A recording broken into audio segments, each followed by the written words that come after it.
Hello everyone, Prime here. Throughout the different mythologies that are in Smite and the different stories, there have been a number of different events that, if they were to happen today, would bring disaster and chaos. So today we're going to go over 5 of these events, each of which have varying degrees of how much actual chaos they would cause. So, to start things off here, in Chinese mythology, Hou Yi is commissioned by the Jade Emperor to deal with his 9 pesky sons. These sons rained down hellish chaos upon the earth until Hou Yi shot down 8 of them, leaving only our current son alive, and well-warned. In our universe, however, as the 8 suns would draw nearer to our planet, Earth would undoubtedly heat up.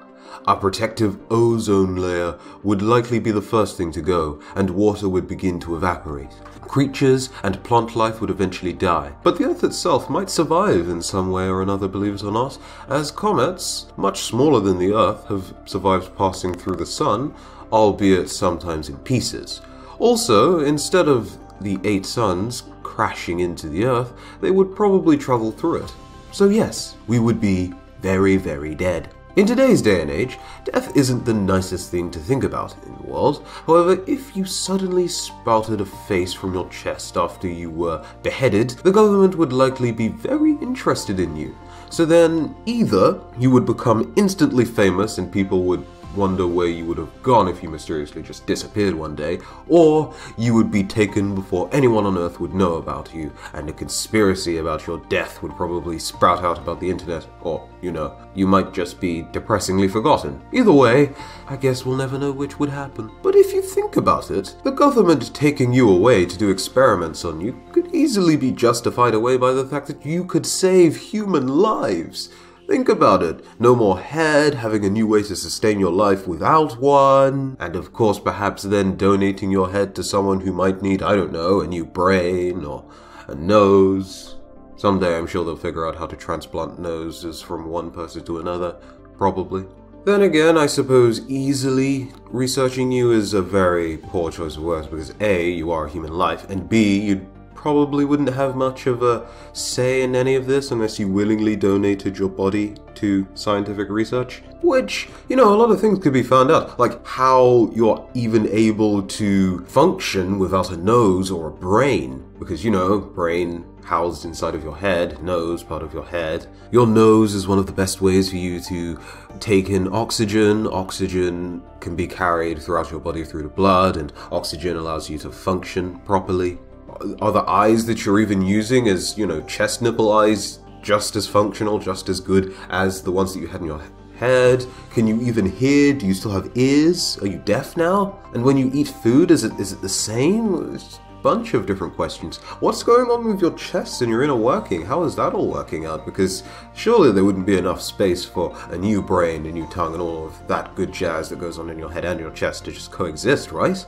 Would you have to have some sort of weird back extension? Anyways, to kidnap his future wife, Hades created a fissure to the underworld at will. For us though, fissures are nothing but trouble. They can disrupt roads, canals, and buildings, change drainage patterns, which is not very nice to think about the mess that would cause, and of course, poor humans could fall to their deaths. Thanks, Hades. Spending so much time around children can get funny looks if you're old enough, and for poor Sylvanus, who is already dressed loosely enough, the wrong idea might be a bit of a pain. Under stalking charges in most areas around the world, Sylvanus could be looking at a sentence from anywhere between 5 to 7 years. This might be extended or decreased depending on where you are in the world, of course. And I bet that he'd think twice before he decided to have a bit of a chat with Caparissus and other little boys. Coming full circle with this, we have Amaterasu. During her mythology, she decides to hide away as the sun, removing its warm rays from the earth. Believe it or not, the Earth would not immediately be doomed, and we'd have a number of minutes before we would even know that the sun was gone. However, darkness would soon sweep the Earth once those minutes have kind of passed us. In case you're wondering, the side of the Earth that would have the moon covering it, you might think that the moonlight would be able to cover the Earth and light it up that way. Well, you see, the sun is the reason why the moon even lights up in the first place. No sun means no seeing the moon. Also no sun also raises a bunch of other potential issues. See, with the sun suddenly disappearing and the Earth revolving around the sun, the Earth may possibly, scientists think, shoot off into a distance depending on... Okay, I say shoot off. It might travel off into a distance depending on where it was traveling, as it no longer has this massive sun to orbit around, which is quite unfortunate. Think about the potential collision that could happen with that. Remember the dinosaurs? Imagine if the Earth would just randomly clash with a random comet as it was just flying off into the universe. That's not fun to think about.